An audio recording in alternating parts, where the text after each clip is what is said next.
Olá pessoal, tudo bem? Boa noite a todos. Eu me chamo Samuel Carvalho e vamos dar início a mais uma apresentação de estágio da disciplina Estágio Supervisionário de Licenciatura de Letras Português 2, orientado pela professora Ana Luísa de Andrade Cavalcante.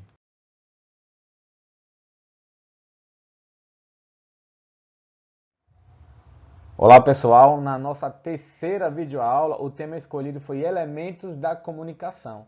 Aqui nós conhecemos mais sobre a construção do sentido para Jacobson, aquele filósofo que deu origem aos elementos da comunicação.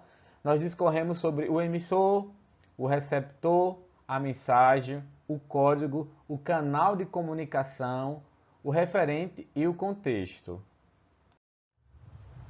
Bem, pessoal, agora retomando agora o tema principal do nosso trabalho, que são os elementos da comunicação, vamos nos aprofundar melhor nesse tema. Os elementos da comunicação são componentes que estão presentes no processo comunicativo estabelecido entre o emissor e o receptor. A comunicação pode ser verbal ou não verbal, ou seja, ela pode se dar por meio da linguagem oral ou escrita, por meio de gestos, expressões corporais, sinais, entre outros. Seguimos agora para a construção do sentido para Jacobson, que através desse infograma nós vamos entender melhor cada uma delas e como funciona. Em primeiro nós temos o emissor, que é o que emite a mensagem. Pode ser o orador, o narrador, o próprio autor. E também logo depois vem um receptor, que é o que recebe a mensagem. Ele pode ser o ouvinte, o leitor ou o telespectador. Temos na sequência a mensagem, que é o conjunto de informações transmitidas. Ela pode ser em texto, em discurso ou em algum conteúdo que está sendo dito. Logo depois nós temos o código, que é a combinação de signos utilizado na transmissão de uma mensagem. Mas tem um porém, a comunicação só se concretizará se o receptor souber decodificar a mensagem.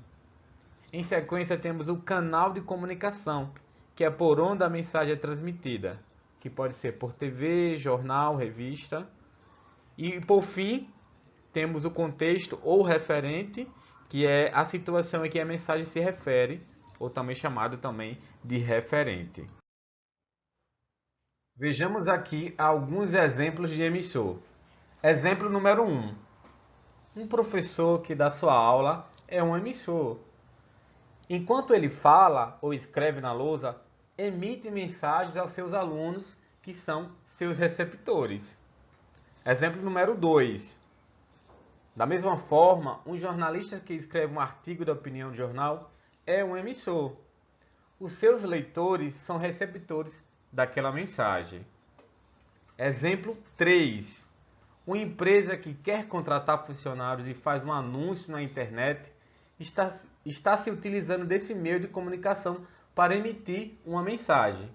A empresa é, portanto, a emissora.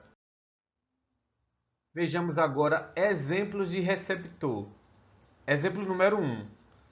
Os alunos que estão assistindo a uma aula são, enquanto ouvintes, receptores das mensagens emitidas pelo professor.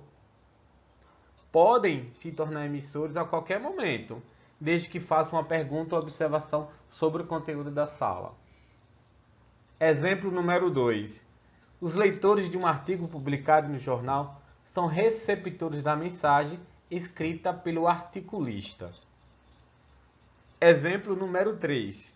Um trabalhador que está procurando um emprego e lê um anúncio de uma vaga na internet é o receptor da mensagem elaborada pelo RH da empresa, o emissor.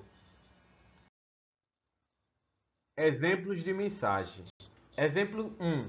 Numa sala, enquanto o professor fala, o emissor, e os estudantes escutam, receptores, a mensagem é o conteúdo daquilo que o professor fala. Por exemplo, numa aula de biologia, a mensagem pode ser a estrutura das moléculas de DNA. Exemplo número 2. Um artigo de jornal escrito por um jornalista, o emissor, e lido pelos seus leitores, receptores, trata das vantagens e desvantagens da globalização. A opinião do jornalista sobre o tema é a mensagem. Exemplos de código. Exemplo número 1. No caso do professor de biologia que dá sua aula, o código utilizado é a língua portuguesa. Os gestos que ele faz para transmitir alguma intenção também são códigos. O desenho que ele faz na lousa para representar a estrutura da molécula DNA também é um código. Exemplo número 2. O artigo publicado no jornal sobre as vantagens e desvantagens da globalização, por ser destinado ao público brasileiro, foi escrito na língua portuguesa, de acordo com a norma culta e as regras gramaticais. Esse então é o código. Exemplos de canal. Exemplo número 1. No exemplo da aula de biologia, a voz do professor garanta que a mensagem chegue aos ouvidos dos alunos. A lousa onde o professor desenha uma representação da estrutura da molécula de DNA também é um exemplo de canal. Exemplo número 2. O jornalista que quer emitir sua opinião sobre o processo de globalização utiliza-se do canal jornal para fazer sua mensagem circular e atingir o maior número de leitores. Exemplos de referente. Exemplo número 1. Num artigo sobre o processo de globalização, o jornalista escreve o seguinte: assim, com base nessas razões, posso afirmar: a globalização traz mais males que benefícios aos países em desenvolvimento.